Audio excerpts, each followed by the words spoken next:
Morning students, आज हम discuss कर रहे हैं फ्रेमिंग क्वेश्चन, यानी आपको आंसर दिया हुआ रहेगा, उसका क्वेश्चन बनाना है।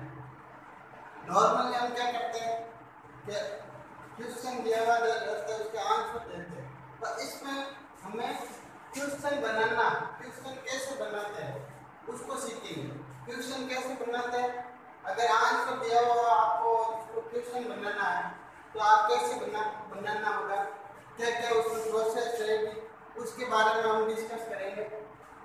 दो तरह के क्वेश्चन बनते हैं, एक तो हेल्पिंग वर्ब से शुरू होने वाले क्वेश्चन और एक डब्ल्यूएच वर्ब से शुरू होने वाले क्वेश्चन। तो हेल्पिंग वर्ब से शुरू होने वाले क्वेश्चन के बारे में आज हम डिस्कस करेंगे। By using helping verb, yes no type, इसमें हाँ या ना में उत्तर देना होता है और किस आंसर में आपको यस नो दिखाई देगा। Yes, I am not a barber, this type of thing. जैसे मैंने आपको एक एग्जांपल दे दिया, यस नो वाले क्वेश्चन के बारे में आज हम डिस्कस करेंगे। अगले वीडियो में हम डब्ल्यूएच वर्ड वाले के बारे में डिस्कस करेंगे। तो सबसे पहले आपको यहाँ आंसर दिया हुआ रहेगा और yes I learn my lesson.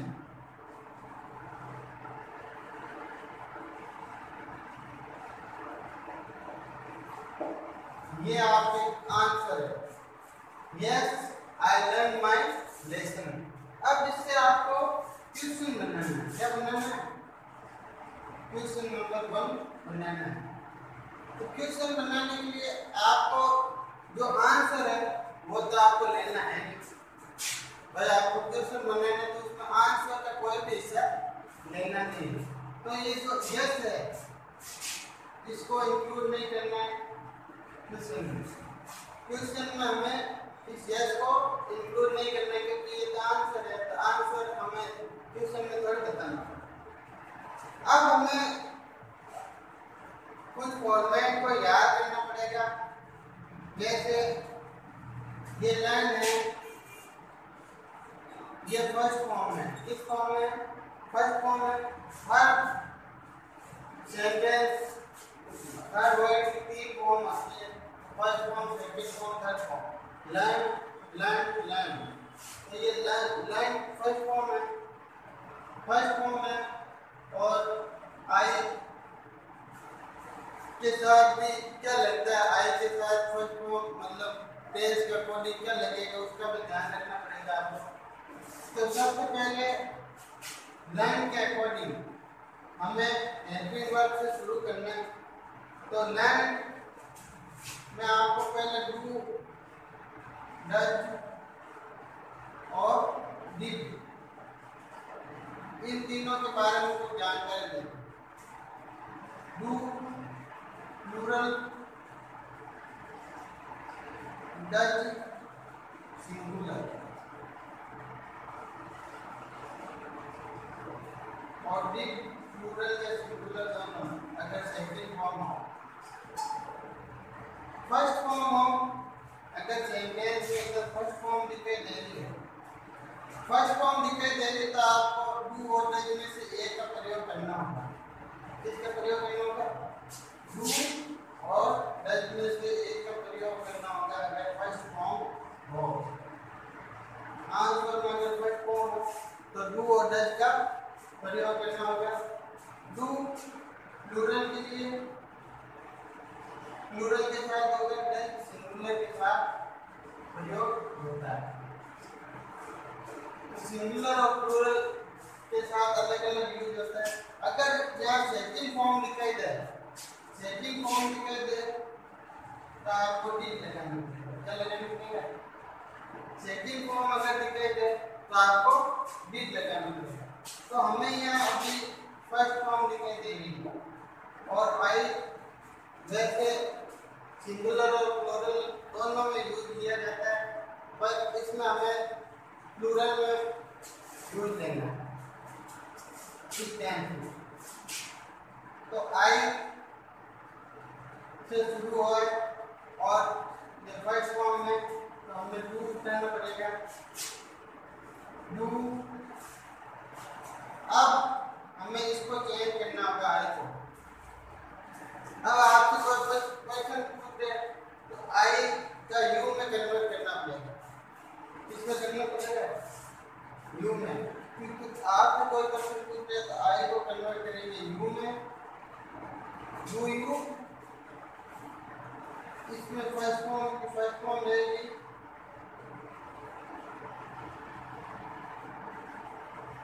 Learn, और माई भी उसके अकॉर्डिंग चेंज होगा, माई का योर हो जाएगा।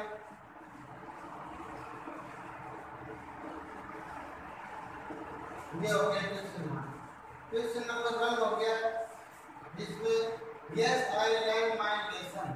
उससे ऐसे कहा हाँ मैंने अपना लेसन लर्न कर लिया है। अब तुम क्वेश्चन पूछोगे तो क्या पूछोगे? क्या तुमने अपना लेसन लर्न कर लिया है? तो क्या तुमने तुम्हारा लेसन, योर लेसन, तुमने तुम्हारा लेसन याद कर लिया है? तो आई का यू, माई का योर।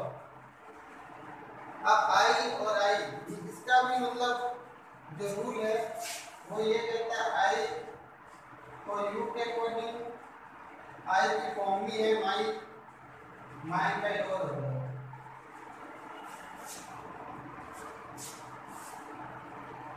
एक और अगर एग्जाम्पल ले आप, ये तो परफेक्ट वजह से ही दे सकते हैं।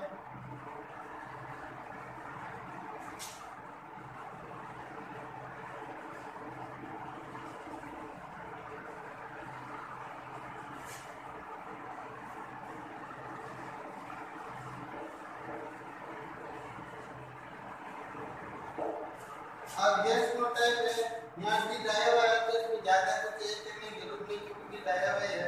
तो हमें इसी से शुरू करते हैं।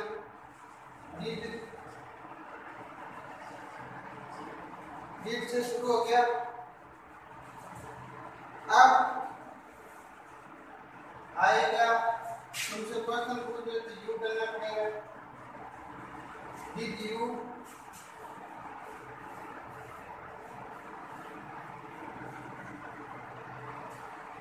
अब वो करो वापस।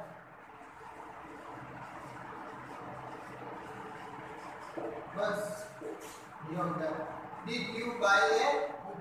एजुकेशन में did you buy a book?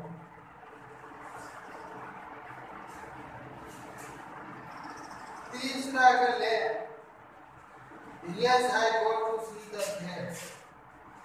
Yes I go to see the fair. Yes I go to see the fair. अब इसमें yes से शुरू हो रहा है। I go फर्स्ट फॉर्म में go and gone first form. अब I के साथ हमने इसमें क्या यूज किया था? डू यूज किया था। डू से शुरू करेंगे। आई का यहाँ हो जाएगा ये do, do you go to see the fair? क्या तुम मेला देखने गए? फिर से हम पूछेंगे क्या तुम मेला देखने गए? अब आंसर में वो देंगे हाँ मैं मेला देखने गई। तो दो तरह के सिचुएशन हो जाते हैं। क्या तुम मेला देखने गए?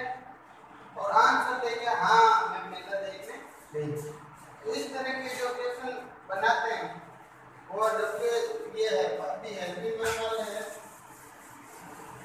एक दो और एग्जांपल ले लेते हैं जिसमें अगर हेल्पिंग वर्ब दी है उसमें कोई समस्या नहीं रहेगी। जिसमें हेल्पिंग वर्ब नहीं दी गई हो उसको समस्या है।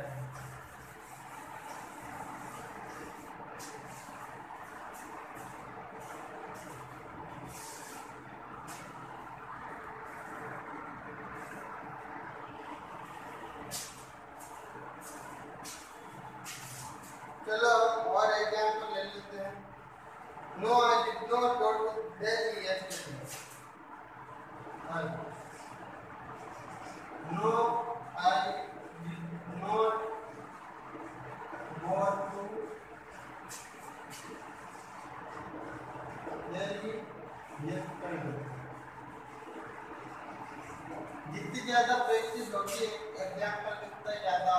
होगा। तो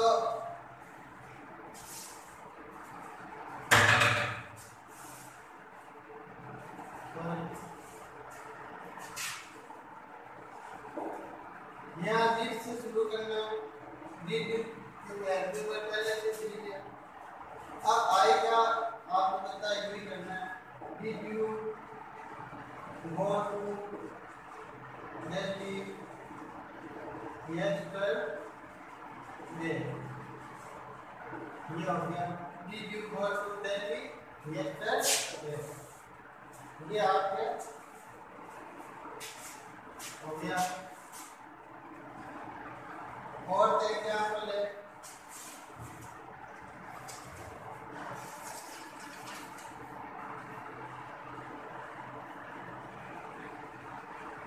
no he will not play hockey, no he will not play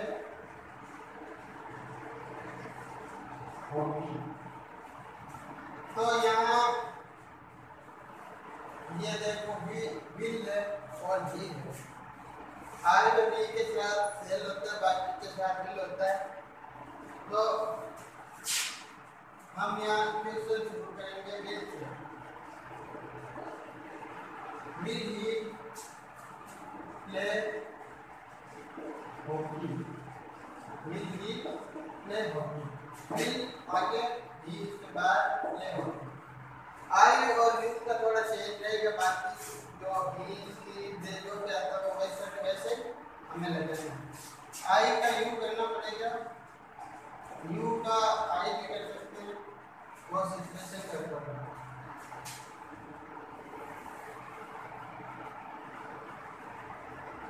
और एक लेते हैं, yes I take exercise daily, yes I take exercise लिए आई डेली। टेक आया है, आई आया है, टेक आई तो हम यू से शुरू करेंगे, you you take exercise daily. क्या तुम रोजाना एक्सरसाइज करते हो? ये आपका एरर है, क्या तुम रोजाना एक्सरसाइज करते हो क्या? तो इस प्रकार से आपको ये सॉल्व करना है।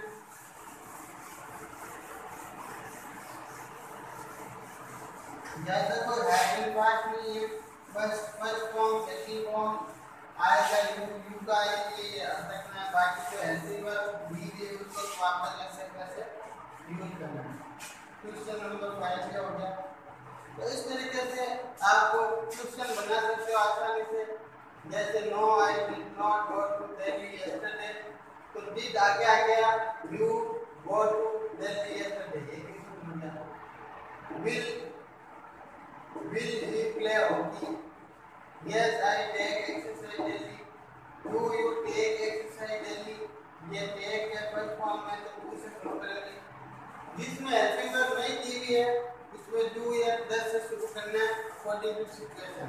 आई के साथ डू, प्लूरल के साथ डू, सिंगुलर के साथ डज। इस प्रकार का यस नो वाले तो इजी है, ज्यादा कोई हार्ड पार्ट नहीं और आप आसानी से लर्न कर पाओगे। अब कल हम डिस्कस करेंगे WH वर्ड वाले के बारे में, WH वर्ड के इक्वेशन कैसे सॉल्व करते हैं, क्वेश्चन कैसे बनाते हैं, फ्रेमिंग क्वेश्चन है तो कैसे आप क्वेश्चन को फ्रेम कर सकते हैं, और निकाल में 2-3 आपको पूछूंगा उसका आपको जवाब भी देना है। Thank you.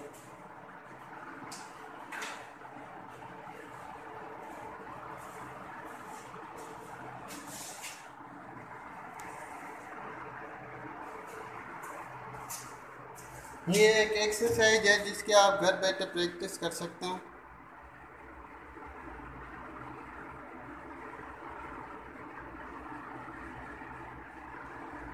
देख लीजिए, आप घर बैठ के प्रैक्टिस कर सकते हैं कि आपके सही हो गया, हुआ कि नहीं हुआ।